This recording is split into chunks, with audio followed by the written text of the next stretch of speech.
तो मेरे भाई आज की वीडियो में हम कक्षा 12 गणित अध्याय 3 आव्यूह हम शुरू करने वाले हैं। तो मेरे भाई वीडियो को पूरी देखना। तो मेरे भाई हम आज नया पाठ शुरू करने वाले हैं, वो है हमारा आव्यूह। तो मेरे भाई आव्यूह शुरू करने के लिए हम आपको समझाते हैं। आव्यूह को समझने के लिए मान लीजिए मेरे भाई राधा के पास कुछ पुस्तिका है और कलम है। अब मेरे भाई मान लीजिए राधा के पास 15 पुस्तिका और 6 कलम है और फौजिया एक लोग फौजिया हैं। फौजिया के पास 10 पुस्तिका और 2 कलम है और सिमरन भी हैं। सिमरन के पास 13 पुस्तिका और 5 कलम है। अब मेरे भाई जैसे ये जो साड़ी आपको दिख रही है, राधा के पास 15 पुस्तिका और 6 कलम, फौजिया के पास 10 पुस्तिका और 2 कलम है, सिमरन के पास 13 पुस्तिका और 5 कलम है। अब मेरे भाई इसको हम इस वाले ब्रैकेट के अंदर अगर हम लिख दें, इस वाले ब्रैकेट के अंदर जैसे 15, 6, 10, 2, 13, 5, तो मेरे भाई यही आपका आव्यूह हो जाता है। तो मेरे भाई आव्यूह यही आपका हो गया। अब आव्यूह में यहाँ पर पंक्ति और स्तंभ भी आता है।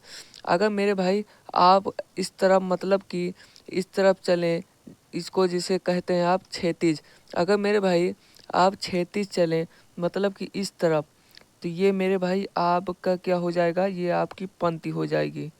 अगर आप इस तरह क्षैतिज चलते हैं तो मेरे भाई ये आपकी पंक्ति हो जाएगी। ये इसमें कितनी पंक्ति है, 1 2 3, तो मेरे भाई आपकी पहली पंक्ति हो जाएगी, पहली पंक्ति। और मेरे भाई ये आपके दूसरी पंक्ति और मेरे भाई ये आपकी हो जाएगी तीसरी पंक्ति।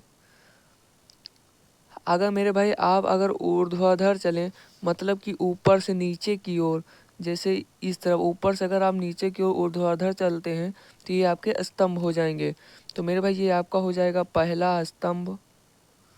तो मेरे भाई ये आपका पहला स्तंभ हो जाएगा और ये आपका दूसरा स्तंभ हो जाएगा। अब मेरे भाई पंक्ति को हम इंग्लिश में क्या कहते हैं, तो पंक्ति को मेरे भाई इंग्लिश में हम रो और स्तंभ को इंग्लिश में हम कॉलम कहते हैं। तो मेरे भाई इतना आपको समझ में आ गया होगा। तो मेरे भाई अब आप यहाँ पर एक चीज़ देख रहे होंगे, यहाँ पर जो पहली पंक्ति है वो राधा की है और दूसरी पंक्ति जो है वो फौजिया की है और तीसरी पंक्ति वो सिमरन की है। तो मतलब कि आप देखेंगे तो ये आपका एक क्रम में है। तो मेरे भाई आव्यूह की जो अगर हम परिभाषा दें, आव्यूह की परिभाषा, तो मेरे भाई आव्यूह की परिभाषा हो जाएगी, आव्यूह की परिभाषा हो जाएगी संख्याओं या फलनों। तो आव्यूह की परिभाषा हो जाएगी संख्याओं या फलनों का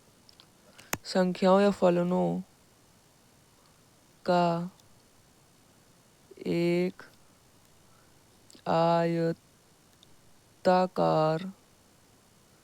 आयताकार क्रम विन्यास है। आव्यूह संख्याओं या फलनों का एक आयताकार क्रम विन्यास है। तो मेरे भाई ये आपका परिभाषा हो गया। तो मेरे भाई अब यहाँ पर आप देखोगे तो मेरे भाई इस परिभाषा में कह रहा है संख्याओं या फलनों का एक आयताकार क्रम विन्यास। तो मेरे भाई ये आयताकार है। अब क्रम विन्यास का मतलब क्रम में, जैसे यहाँ पर पहली पंक्ति जो है वो राधा की है और दूसरी पंक्ति फौजिया और तीसरी पंक्ति सिमरन का, मतलब कि एक क्रम है। तो मेरे भाई ये आव्यूह हो गया। और मेरे भाई आव्यूह को हम कैपिटल लेटर में जैसे ABC इस मतलब कि बड़े अक्षरों से हम इसको हम प्रदर्शित करेंगे। तो मेरे भाई जैसे यहाँ पर आव्यूह हो गया आपका -2, 0, 3, 5, √5 हो गया, 6 हो गया। तो मेरे भाई और दूसरा आव्यूह उदाहरण ले लेते हैं, जैसे B है, ये आपका हो गया 2, 4, 8, 9। तो ये मेरे भाई आव्यूह हो गए। अब मेरे भाई आव्यूह में ये जो 2, 5, 0, √3 में भाई आव्यूह के अवयव कहलाएंगे। जैसे आव्यूह बी के में है तो आव्यूह बी का अवयव 2, 4, 8, 9 ये सब मेरे भाई अवयव कहलाएंगे। अच्छा मेरे भाई अवयव को हम किससे प्रदर्शित करेंगे? तो अवयव को मेरे भाई हम के स्मॉल लेटर AIJ से प्रदर्शित करते हैं। तो ये आपका अवयव होता है, अवयव। अब यहाँ पर आई का मतलब मेरे भाई पंक्ति से होता है, यहाँ पर आई का मतलब पंक्ति है और जे का मतलब आपका स्तंभ होता है। तो मेरे भाई जैसे यहाँ पर इस वाले आव्यूह में देखें तो मेरे भाई ये जो 2 है ये पहली पंक्ति में है और पहले स्तंभ में है। तो मतलब कि ये A11 हो जाएगा, मतलब कि 1 का मतलब पहली पंक्ति और 1 का मतलब पहला स्तंभ। जैसे मेरे भाई 4 है तो ये पहली पंक्ति में का है और स्तंभ 1, 2 मतलब कि दूसरे स्तंभ का है। तो मेरे भाई ये A12 हो जाएगा। 8 की बात करें तो मेरे भाई अवयव 8 जो है वो 1, 2 मतलब कि दूसरी पंक्ति और पहले स्तंभ का है। तो ये A21 हो जाएगा। अब मेरे भाई ये मेरे भाई दूसरी पंक्ति का है A2 और मेरे भाई दूसरे पहला स्तंभ दूसरा स्तंभ तो मेरे भाई ये 2। तो मेरे भाई इस तरह हम अवयव को दिखाते हैं। अगर आपसे पूछे कि इसमें अगर पूछे अवयव A21 मतलब कि A21 क्या है?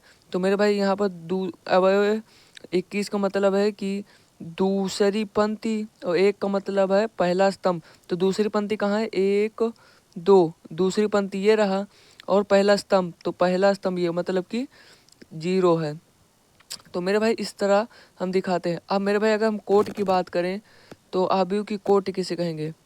तो मेरे भाई अब दूसरा टॉपिक आता है कोटि अगर ज्ञात करना है। अगर आव्यूह की कोटि ज्ञात करना है तो मेरे भाई अगर किसी आव्यूह में मान लो यम पंक्तियां हैं, किसी भी आव्यूह में यम पंक्तियां, किसी भी आव्यूह में यम पंक्तियों तथा यन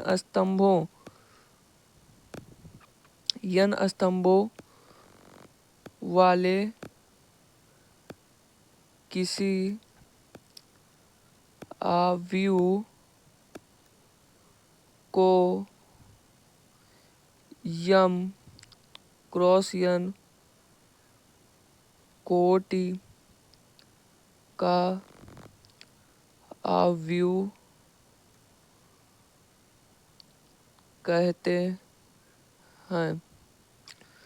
तो मेरे भाई अगर किसी आव्यूह में यम पंक्तियों तथा यन स्तंभों वाले किसी आव्यूह को हम M क्रॉस N कोटि का आव्यूह कहते हैं। जैसे मेरे भाई आपके पास ये वाला आव्यूह है, आव्यूह A दिया गया है -2, 5, 0, √5, 3, 6। अब मेरे भाई इसकी अगर आपको कोटि बताना है तो मेरे भाई इसमें कितनी पंक्तियां हैं? तो 1, 2, 3 पंक्ति है और मेरा स्तंभ कितना है? 1, 2 स्तंभ है। तो 3 क्रॉस 2 तो मेरे भाई ये आपकी कोटि हो जाएगी, ये आपकी कोटि हो जाएगी। और जैसे मेरे भाई दूसरा लेते हैं आव्यूह है 2, 1, 4, 1। अब मेरे भाई इस आव्यूह की कोटि ज्ञात करना है तो इसमें आपको देखना है कितनी पंक्ति है। तो पंक्ति 1, 2 तो मेरे भाई यहाँ पर 2 पंक्ति है और स्तंभ 1, 2 2 स्तंभ है। 2 क्रॉस 2 कोटि का आव्यूह है। और मेरे भाई पहले हमेशा पंक्ति लिखी जाती है और उसके बाद स्तंभ, यानी कि पहले पंक्ति क्रॉस स्तंभ। तो मेरे भाई ये आपका कोटि होती है, तो ये आपकी कोटि होती है। अब जैसे मेरे भाई यहाँ पर तीसरा आव्यूह ले लेते हैं 2, 3, 1, 4, 2, 5। अब मेरे भाई इसकी कोटि क्या होगी? तो इसमें आपको देखना है कि यहाँ पर पंक्ति कितनी है। तो 1, 2, 3 पंक्ति है, 1, 2 स्तंभ है। तो 3 क्रॉस 2 कोटि हो जाएगी आव्यूह की। अब मेरे भाई 3 क्रॉस 2 कोटि है, यहाँ पर हम लिखते हैं जैसे 2 क्रॉस 2 कोटि का आव्यूह है तो यहाँ पर लिखेंगे, 3 क्रॉस 3 कोटि का है तो ये यहाँ पर लिखेंगे। अब जैसे मेरे भाई आपके पास कोई आव्यूह A है 2, 3, 4, 5, 6, 1। अब मेरे भाई इसकी कोटि क्या होगी? तो इसमें आपको देखना है पंक्ति कितनी है। तो 1, 2 पंक्ति है तो 2 लिख दिया, स्तंभ 1, 2, 3 स्तंभ है तो क्रॉस 3 ये आपका स्तंभ हो गया। सॉरी मेरे भाई ये आपकी कोटि हो गई। अब यहाँ पर क्या करना है? तो मेरे भाई अगर आपको अगर दिया रहे कहीं पर कोई आव्यूह अगर आपको ऐसे दे दिया जाए A दिया जाए अवयव AIJ मतलब कि आव्यूह A है 2 गुणे 3 कोटि का आव्यूह है। तो अब मेरे भाई इसका हम क्रम विन्यास कैसे करेंगे? तो 2 गुणे 3 का मतलब क्या है? यहाँ पर 2 का मतलब है कि आव्यूह में 2 पंक्ति हैं, मतलब कि 1 2 ऐसे 2 पंक्ति हैं और स्तंभ 3 है, मतलब कि 1 2 3 3 स्तंभ है। तो ये मेरे भाई 2 क्रॉस 3 कोटि का आव्यूह हो गया। अब इसका क्रम विन्यास करने के लिए यहाँ पर पहला मतलब कि A11 A12 A13 A21 A22 A23। तो मेरे भाई इस तरह इसका क्रम विन्यास अगर मेरे भाई हम करेंगे तो ये आव्यूह आपका बनेगा। धन्यवाद।